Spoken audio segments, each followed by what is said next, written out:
Hello, hello. Welcome to another installment of the Ridiculous Ramblings of a Drunken Buddha. Juan here. Wanted to check in, touch base with everyone on something that has kind of come up recently and sort of struck me as a metaphor, and I want to talk about storage. So I think maybe you've seen I live a very modest lifestyle and small digs and don't have a lot of space for storage.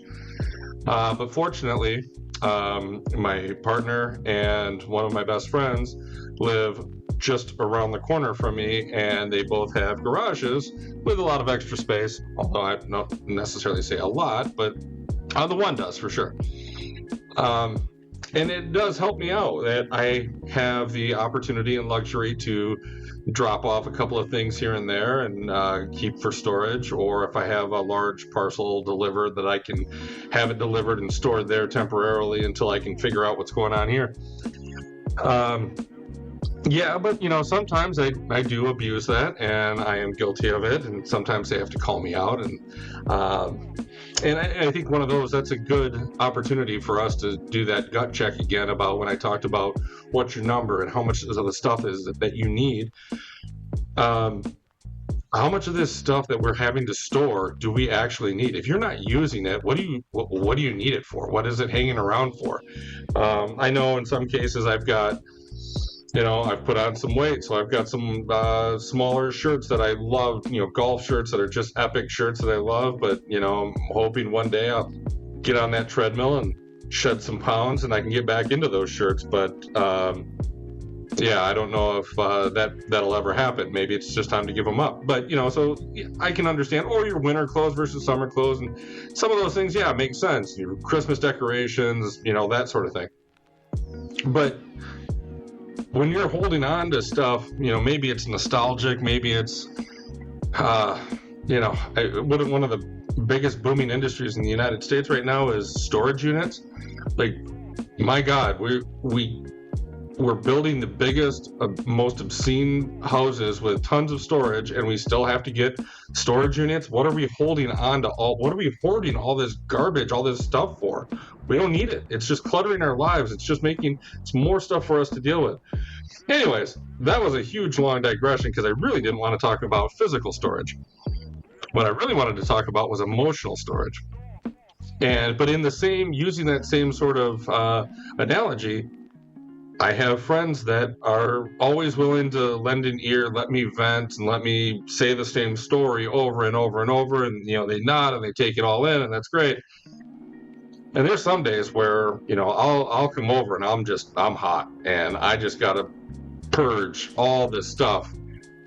And halfway through, as I'm just spewing all of this word vomit from everything that's come up and how horrible my day was and everything that happened, and you look across the table and you see somebody doing one of these numbers,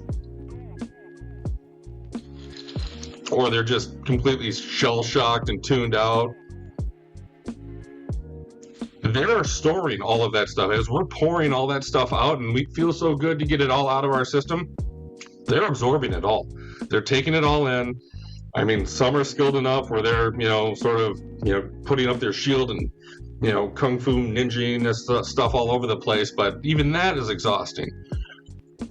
A lot of folks just sit there and take it all in and, try to be empathetic and be supportive. But you don't know what they've been going through. Maybe they had a horrible day and you just push them over the edge, and the moment you walk out that door, they're lighting up 4 big old sticks of sage, windows open, and candles burning, and you name it. Laying crystals all over their beds just to purify. Be considerate. That's the point of all of this, is that it's okay to ask, hey, if someone asks how your day was, before you dump on them, it was rough. Do you have capacity? Because I need to get some of this stuff out. Give them the opportunity or the chance to either get some protections in place, or to not necessarily wall up, but to not be bombarded and ambushed by everything that you're about to throw at them. Give them a chance to put a bunch of bracelets on and get some candles lit in the background. And you know what? be considerate. Bring the sage. You bring the sage. Bring the sage over and sage yourself before you even go over, for God's sakes. But anyways, that's my rant for today. Be considerate. Be compassionate. Understand other people's storage. They have their own limitations. You don't need to overwhelm them. And I apologize to my friends for taking up all their garage space while I figure out what I'm doing with all my junk. But I appreciate it. So there you have it. Well, anyways, go forth, my friends. Kindness and cocktails. We'll see you later.